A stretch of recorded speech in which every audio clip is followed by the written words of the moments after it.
네, 다음 주로 다가온 또 6월 금융통화위원회가 있죠. 이 시장이 요즘 메르스 문제 때문에 회복되는 경기가 다시 발목을 잡힌다 그래서 추가 금리 인하에 대한 목소리가 높습니다. 시장의 목소리는 그렇고 한국은행의 결정은 과연 어떻게 될 것이고 만약에 그런 가정되는 시나리오 여러 가지를 나눴을 때 시장 영향력까지 들어봅니다. 대신경제연구소의 박혁수 팀장과 함께 마켓 진단 갑니다. 어서 오십시오. 네, 안녕하십니까? 네.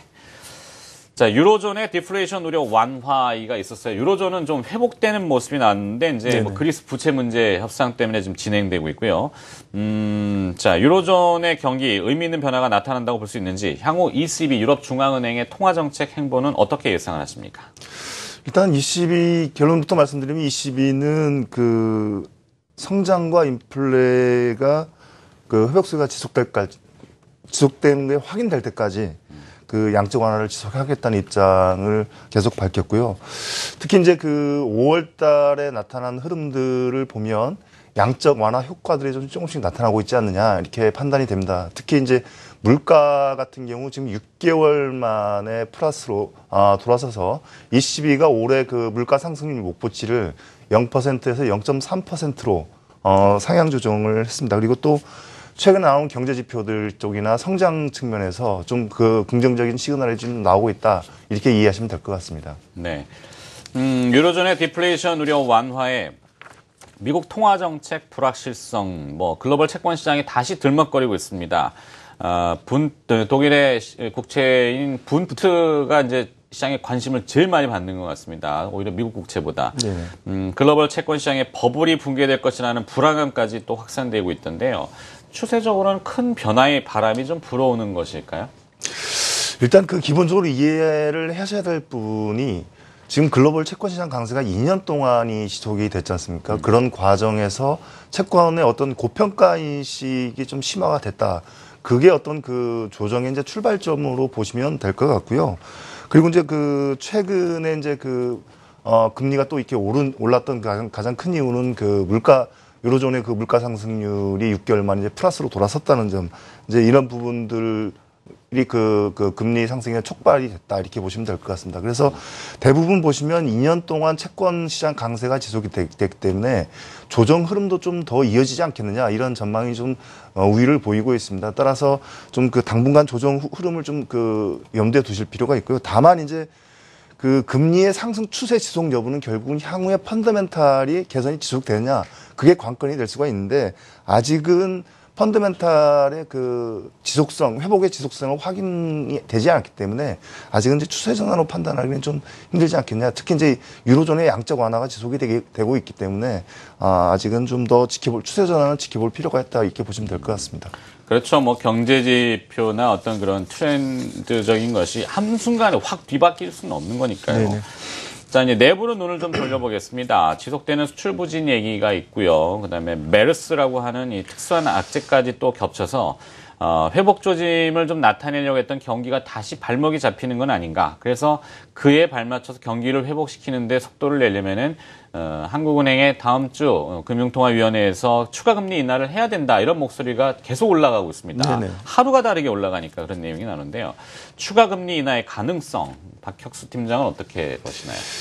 그 결론적으로 저는 5월 금통위 이후에 추가 금리 인하 가능성을 상당히 낮게 봤습니다. 낮게 봤는데 4월 경제 지표와 이번 메르스 사태를 보면서 이거 추가 금리 인하가 가능하지 않겠느냐. 시점의 문제지만 6월 달은 좀 힘들 것 같고요.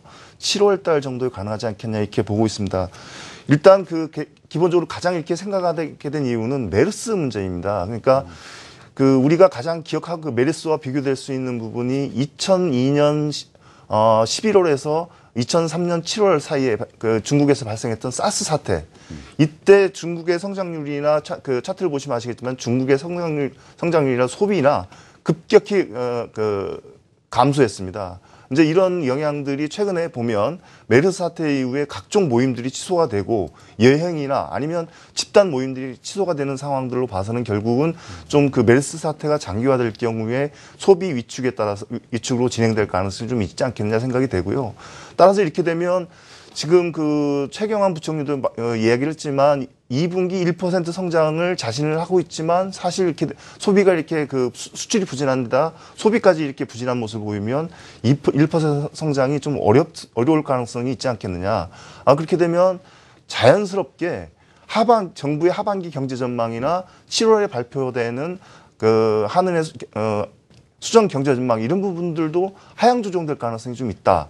이렇게 되면 결국 그 수정 경제 전망이 하향 조정된다는 얘기는 결국은 정책금리 인하로 이어질 수가 있다는 거죠. 그렇기 때문에 결국은 제가 볼 때는 그 6월 말에 그 정부가 하반기 경제 정책 방향을 발표를 하고요. 그리고 7월 금통위에서 수정 경제 전망이 발표가 되는데 그 시점이 금리 인하 시점이 되지 않겠냐. 이렇게 판단을 하고 있습니다. 네. 자, 뭐 금리 정책을 펼치고 또 통화 정책을 리딩하면서 일시적인 이벤트 리스크를 가지고 결정하지는 않을 건데 메르스라고 하는 특수 상황은 조차 하더라도 사실 추가 금리 인하론의 핵심 근거는 수출 부진 아니겠습니까? 네. 수출이 부진하는 것은 뭐 여러 가지 상황이 있겠습니다만 불황형 흑자 얘기도 있고 가장 이제 그 표면적으로 많이 언급되는 것은 일본 엔화의 약세입니다.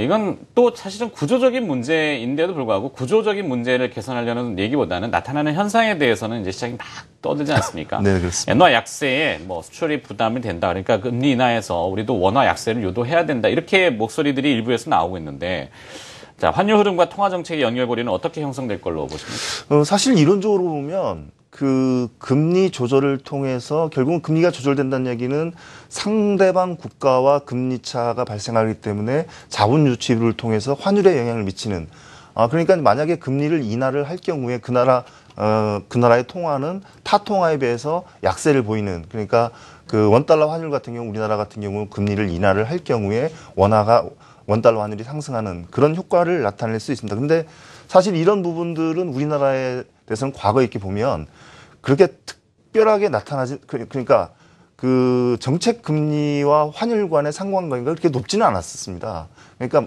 말하자면 그 통화 당국이 정책 금리 조절을 통해서 자본 유출입이 원활하지 않았다는 거죠. 이제 그런데 기축 통화들 같은 경우 그러니까 달러나 그 유로나 엔화 같은 경우는 이런 현상들이 뚜렷하게 나타납니다. 그러니까 그 금리 조절을 하면 그 자본 유출입을 통해서 그러니까 미국도 최근에 그런 흐름들을 보이지 않습니까? 그러니까 9월에 금리 인상설이 불거지면서 달러가 강세를 보이는 그런 흐름들을 보이고 있는데 결국은 그 통화 당국의 입장은 그 원달러 환율 조절을 위해서 금리 정책을 동원할 그런 그 의사가 없으면 분명히 했습니다. 따라서 그러니까 지금 최근에 환율 시장을 개입하기 위해서 네. 통화 정책을 도입할 가능성은 높지 않고요. 그리고 또 하나 이제 아까 앵커분께서 말씀하셨지만 최근에 우리나라 그 수출 부진 같은 경우는 중국이나 아니면 글로벌 경제 부진에 따른 그런 그 구조적인 문제이기 때문에 어떻게 보면 정책 금리 조절을 통해서 해결할 문제 그런 문제는 아닌 것 같습니다. 네. 자, 6월 금통위 전후에서 채권 시장 흐름은 어떻게 예상을 하시고요? 그다음에 그에 따른 전략적인 포지션도 마저 제시해 주신다면요. 예, 사실 그 6월 달에 아마 저는 이제 정책금리가 동결이 되면서 이제 금리 인하 시그널들이 좀 나오지 않겠느냐. 그러면 채권 시장이 좀 일시적으로 강세를 보일 가능성이 있습니다. 근데 다만 최근에 보면 그 국고 3년 금리가 거의 그 기준금리와 붙은 그런 상황이기 때문에 이는 어떻게 보면은 시장이 한 차례 금리 인하를 반영을 했다 이렇게 보시면 될 것 같습니다. 그래서 여기서 만약에 추가로 강세를 보이면 그러니까 이번이 제가 볼 때는 마지막 금리 인하 사이클로 보고 추가로 강세를 보이면 좀 그 추격 매수를 하기보다는 좀 그 이익 실현에 나서는 그런 전략을 취하시는 게 바람직하지 않느냐 이렇게 판단하고 있습니다. 네, 잘 들었습니다. 오늘 마켓 진단 시장에서 나오고 있는 금리 인하에 대한 이야기 그리고 또 시장 영향력에 대해서는 얘기 들어봤습니다. 대신경제연구소의 박혁수 팀장이었습니다. 고맙습니다. 네, 수고하셨습니다.